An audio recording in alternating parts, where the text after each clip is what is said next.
We are still on multiplication of matrices. Here we have matrix P, Q, R, and S. Matrix P is a 3 by 2 matrix. Matrix Q, a 2 by 2, that's a square matrix. Matrix R is a row matrix, a 1 by 3 matrix. And matrix X is what? A column matrix. Here we have a 3 by 1, 3 rows to 1 column. We have to evaluate PQ. We have to multiply P by Q. But first and foremost, I have to check, is it possible to carry out this multiplication? P by Q. Let's see. PQ. P is what? P is a 3 by 2 matrix. 3 by 2. And Q is what? A 2 by 2 matrix. 2 rows, 2 columns. Possible to carry out this operation? We have said that for PQ to be possible, the number of columns in P must be equal to the number of rows in Q. Number of columns in P, 2 columns. Number of rows in Q, 2. Therefore, it is possible because we have 2 columns in P and 2 rows in Q. So let's go ahead and carry out the multiplication. Let's move up here. PQ. First, we write out matrix P. Matrix P, remember, is 3, 2, 0, first column, minus 1, 5, 1. And matrix Q is 4, 6, minus 5, 3. Please watch my movement. I'll start with the first row. We take one row after the other. I start with the first row. First row is 3 minus 1. And I use the first row to attack the first column. After which, I use that same first row and go to the next column. Now, after using the last column, we now go to what? We use the second row, take the first column, use the second row again, take the second column. And that's all for it. Next, I use the third row, go against the first column, use this third row again, go against the second column, like this. I'll say first row against first column. 3 times 4, that gives me 12. Plus minus 1 times minus 5, that gives me 5. That's my first element. I move to the next one. I love we are still dealing on for what? We are still on row 1.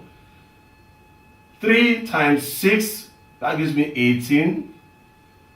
Plus minus 1 times 3, that gives me minus 3.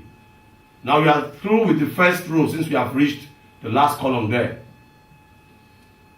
Now we are going to the second row. So we'll make use of the second row. 2, 5. 2 times 4 gives us 8 plus 4 times minus 5 gives us minus 25. Second column, again second row. 2 times 6, 12, and 5 times 3, remember the plus, 15. Now the last row, 0 times 4, it's 0, plus 1 times minus 5 gives us minus 5. Next, this row against this, 0 times 6, it's 0, 1 times 3, we have 3. So that's it. You can now finalize. And we have 12 plus 5 is 17. 8 minus 3 is 15. 8 minus 25 will give us minus 17. 12 plus 15 will give us 27. 0 minus 5 gives us minus 5. And 0 plus 3 gives us 3.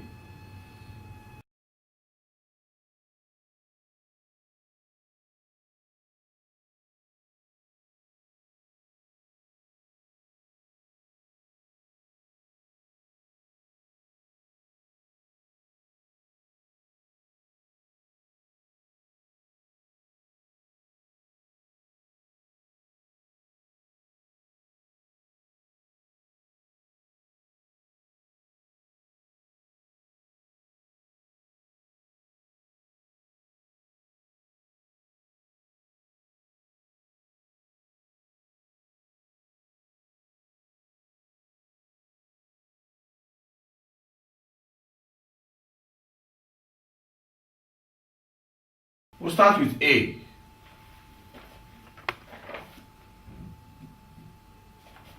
Y is giving us the root of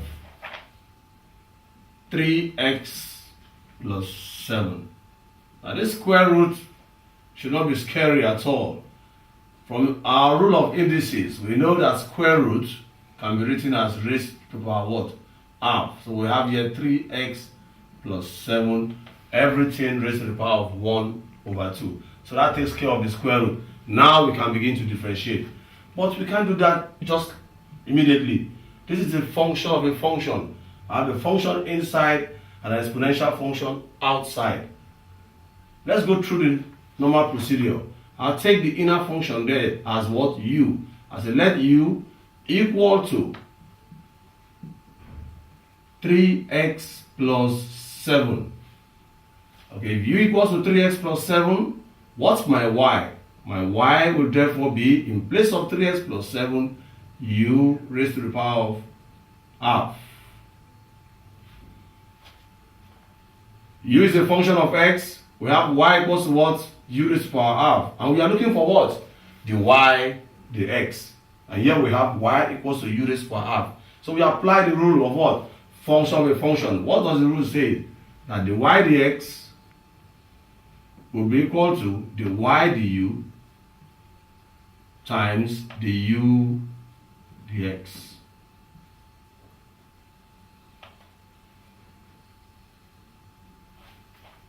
First, what is the Y du? Okay, to get the Y du, so I know my Y is equal to U raised to the power half. Therefore, the Y du will be what? How do we differentiate this? Here we have a coefficient of 1, so that will be half times 1. That gives us half. U. Subtract 1 from half. Half minus 1 will give us minus half. If you like, you can write this more clearly. Minus half in indices, you can say that is 1 all over U raised to the power what? Half. And 1 over 2 here means I can put these 2 down there. So my dy dx is equal to 1 all over what? 2u raised to the power half. I leave that. Next, I look at u, which is what? 3x plus 7. So as to obtain du dx, I have obtained the y du. Next, I need the u dx. The u dx, of course, I'm very sure we are all screaming and dancing. Will be what? Will be 3. That's a very simple one. Now that we have the y du, and we also have the u dx, what do we do next? The y dx is what? It's the y du times the u dx. And that implies the y dx is 1 all over 2u raised to the power half times the u dx is 3. So I can write that as what? As 3 all over 2u raised to the power of half. Do we stop there? No. U is a strange thing. The function we had was y equals to what? A root of 3x plus 7. We had no u there. Therefore, we have to replace this u as what? 3x plus 7. So say the y dx is 3 divided by 2. 3x plus 7 comes in there. Raised to the power of what? 1 over 2. So I have there 3x plus 7. Take a closer look on that again. After which we take question B.